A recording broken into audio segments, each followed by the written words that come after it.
Michaung புயல் காரணமாக சென்னையின் பெரும்பாலான பகுதிகள் வெள்ளத்தில் மூழ்கியது.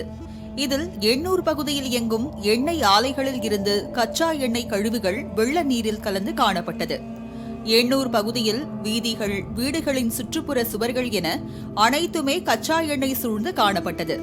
இந்த சம்பவம் மக்களிடையே அச்சத்தையும் பரபரப்பையும் ஏற்படுத்திய நிலையில் இதனால் எழுந்த பரபரப்பு மெல்ல தணிய தொடங்கியது.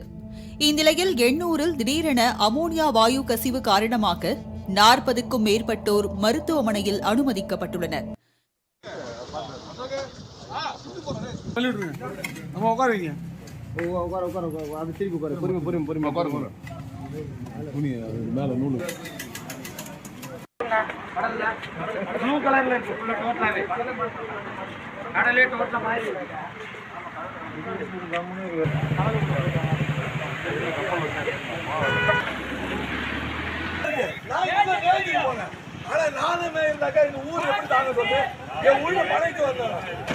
எண்ணூர் பெரிய குப்பம் பகுதியில் இயங்கி வரும் கோரமண்டல் இன்டர்நேஷனல் லிமிடெட் ஆலையில் இருந்து 26ஆம் தேதி இரவில் அமோனியா வாயு வெளியேறியதாக கூறப்படுகிறது.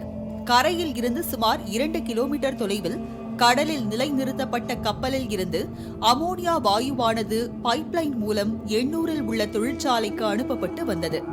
இந்நிலையில் பைப்லைனில் திடீரென விரிசல் விழுந்ததால் குறைவான அளவு அமோனியா திடீரென கசிந்து சின்னக்குப்பம், பெரிய குப்பம், நேதாஜி நகர், பர்மா நகர் ஆகிய பகுதியில் பரவியது.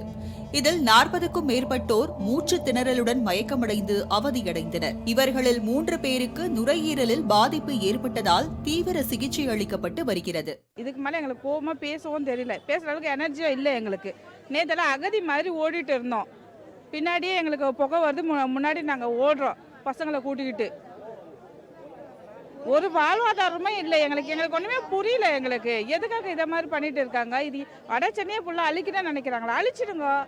இப்போ ஹாஸ்பிட்டலில் இருக்கிறவங்களா அப்போல்லாம் என்ன? அது இங்கேருந்து 3-4 கிலோமீட்டர் வரையுமே அந்த வாசனை விடலை.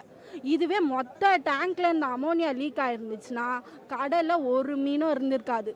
எதுவுமே இங்கே மீனை விட இங்கே நாங்கள் யாருமே இருந்திருக்க மாட்டோம். தமிழ்சார் கடல் வாரியத்தின் ஒப்புதலின்படி ஆலை வாசலில் 400 மைக்ரோகிராம் அளவு மட்டுமே அமோனியா வெளியேற வேண்டும்.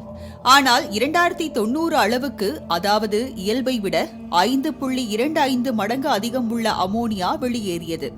மேலும் அமோனியா வாயு கசிவினால் அச்சமடைந்த எண்ணூர் பகுதியை சேர்ந்தவர்கள் சிலர் வீடுகளில் தங்குவதற்கு முடியாமல் தொலைவில் உள்ள தேவாலயங்கள், சமூக நலக்கூடங்களில் தஞ்சமடைந்தனர்.